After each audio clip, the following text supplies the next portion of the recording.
Oklahoma City is considering upgrades to the Riversport Rafting Park, details on a pay increase for people who run election days, and the city of Bartlesville is making some changes to its water plant.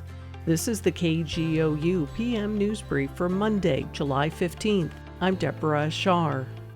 Unspent MAPS 3 money may go toward improvements at a popular Oklahoma City whitewater rafting park that's being eyed for the 2028 Olympics. KGOU's Nick Daniels reports. The funds would be used to update Riversport Rapids. Oklahoma City MAPS advisors have recommended diverting $3 million from the MAPS 3 Convention Center budget to the city's Public Works Department for the improvements.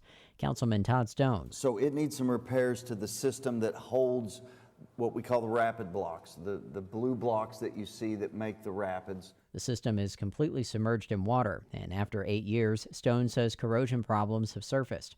The Volunteer Oversight Committee also recommended allocating nearly $685,000 for a feasibility study and a master plan to explore other improvements at the site. Oklahoma City Council will take up the resolution to transfer the funds Tuesday.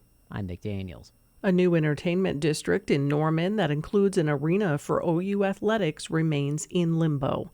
KGOU's Logan Layden reports one Norman City Council member says not to expect any movement by the council anytime soon. Late last week, a Cleveland County judge blocked a non-binding vote of the public on whether the city council should approve diverting hundreds of millions of tax dollars toward the new entertainment district.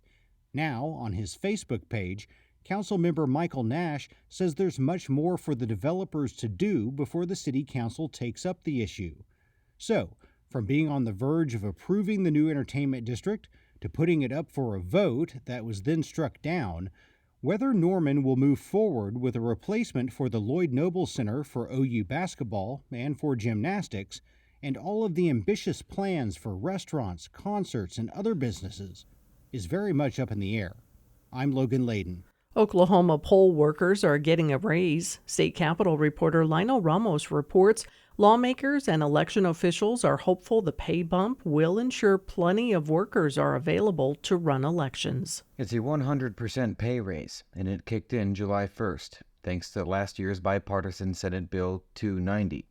That means Oklahomans who volunteered to collect ballots and voting machines, set up polling stations, monitor them, and then deliver cast votes to their county election boards can earn up to $225 for a long 12-hour shift.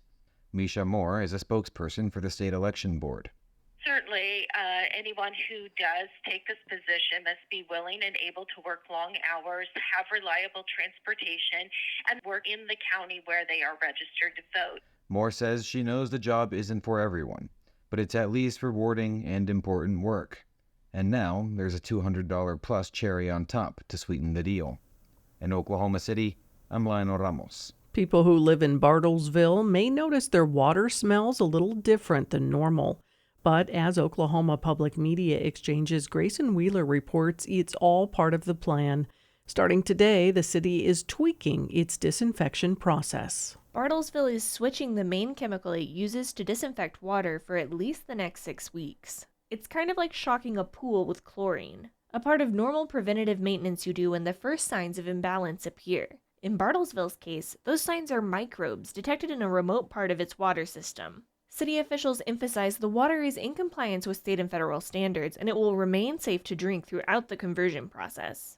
It just might smell a little chlorine-y or look a little cloudy over the coming weeks. The city warns that people using tap water for dialysis should consult with their doctors, and people with aquariums should keep an eye on chlorine levels too.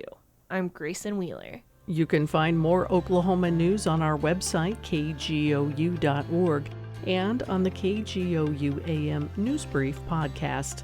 I'm Deborah Ashar. Here at Shortwave Space Camp, we escape our everyday lives to explore the mysteries and quirks of the universe. We find weird, fun, interesting stories that explain how the cosmos is partying all around us. From stars to dwarf planets to black holes and beyond, we've got you. Listen now to the Shortwave podcast from NPR.